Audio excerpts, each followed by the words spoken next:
All right, Math 1. We are going to continue with our elimination method today. The difference is, if you take a look, we're still lining, well, the similarities, let's put it this way. Similarities, we're still lining everything up, but the difference is, if you notice, I do not have two terms that are opposites of one another.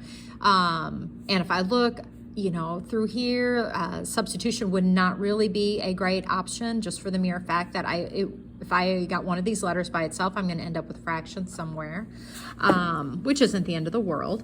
It can be done.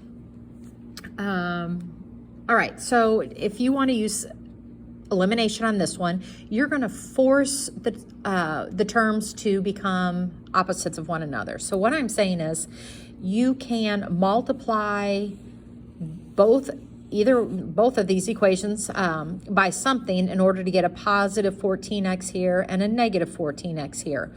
Or I can focus over here on the y's, and this is a negative 12y. Well, I could multiply this equation through by a negative 3, and I would get a positive 12y right here. So it does not matter which route you go. It's completely up to you, but I'm going to go the second route. I really would love it if this was a positive 12y right here, so they would eliminate. So I'm going to force it to be a positive 12y. And I'm going to do that by multiplying this bottom equation through by a negative 3. All right, so all I'm going to do is rewrite the first equation as is. Then I'm going to distribute this negative 3 all the way across. So negative 3 times a negative 2 is a positive 6. Negative 3 times a negative 4 is a positive 12. And then here I have a negative 3 all the way to this 12 over here. Don't forget him. And you get a negative 36. Now we're just to what we did the other day. So we're ready to eliminate. I'm going to add down. 7x plus 6x is 13x. Your y's are going to eliminate. When I add here, I get a negative 26. Dividing both sides by 13, I get x to equal negative 2. All right, so my x is negative 2, and then we do just what we did the other day.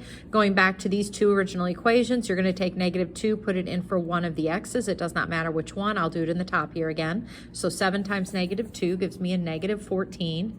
Minus 12y has to equal 10. So I'm going to add a 14 over here. So I get negative 12 is equal to 24. Dividing both sides by a negative 12, I get y to equal negative 2 as well.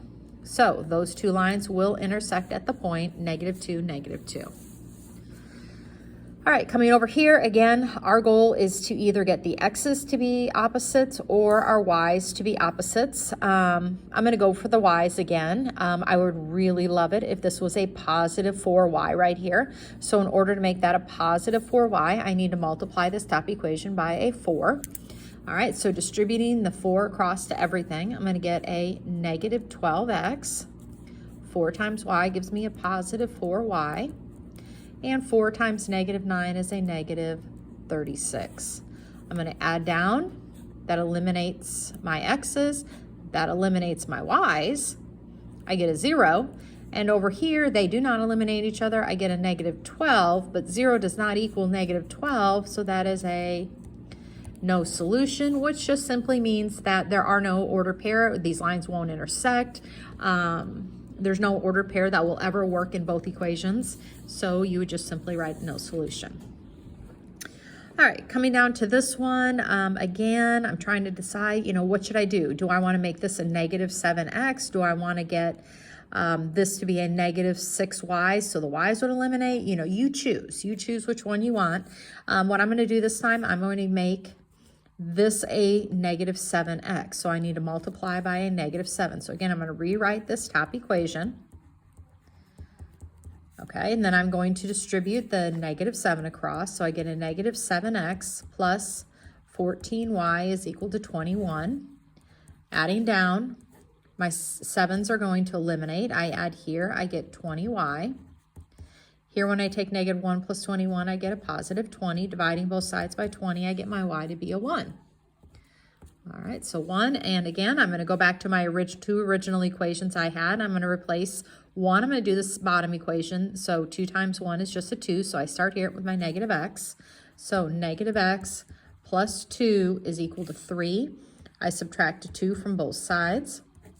I get negative 1x is equal to 1.